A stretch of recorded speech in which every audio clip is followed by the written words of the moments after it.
Well, first at 5, former Carolina Panthers owner Jerry Richardson has died at the age of 86, and he's the man who put Charlotte on the map for professional football.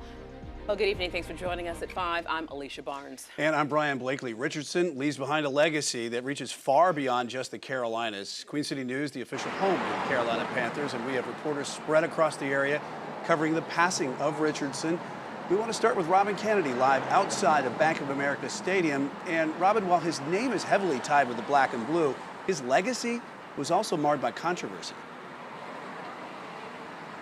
Jerry Richardson owned the Carolina Panthers football team for 24 years. He brought professional football to Charlotte.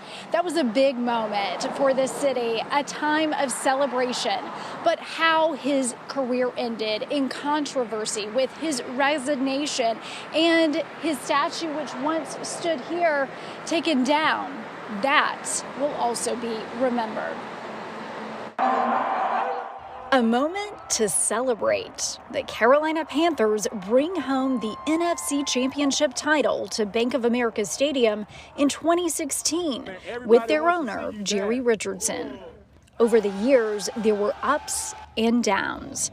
Jerry Richardson brought football to the Carolinas, founding the franchise in 1993, paying $206 million. The Panthers went to 2 Super Bowls in 2004 and in 2016.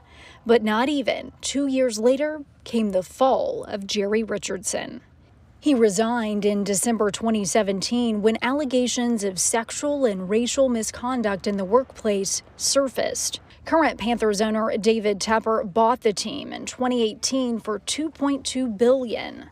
The Panthers removed Richardson's statue in June 2020, saying it was a public safety concern, worried that people would try to take the statue down. One of the last times we saw Jerry Richardson out in public was exactly 5 years ago, March 2nd, 2018, at the funeral of the Reverend Billy Graham in Charlotte.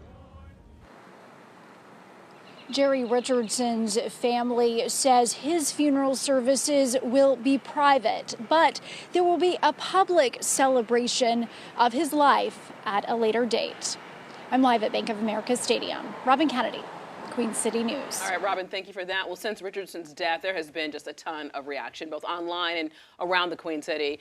Gabe McDonald joining us here in the studio. Gabe, Jerry Richardson's passing, so many, especially in the sports world, really expressing their personal stories tonight. Yeah, we've heard from a lot of folks, and of course, former Panthers players and coaches paying their respect to their former boss, Ron Rivera, the last coach Richardson ever hired, said he was grateful to work for him, and later in his tweet, giving his condolences to the Richardson family. Greg Olsen, meanwhile, also shared his thoughts on social media in the form of a 4-minute video. The former Carolina tight end said Richardson went out of his way to help to provide medical support to his son TJ, who was born with a rare heart disease. And because of that, the Olsen family ended up giving the boy the middle name of Jerry in honor of the Panthers owner. We got incredible love from close friends and close families, and you don't want to say it's expected, but that's more typical.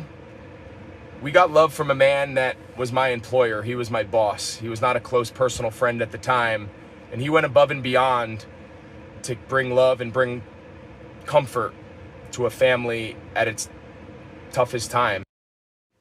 NFL Commissioner Roger Goodell also releasing a statement saying that the Panthers are a testament to Richardson's extraordinary and tireless dedication to the community here in the Carolinas. Yeah.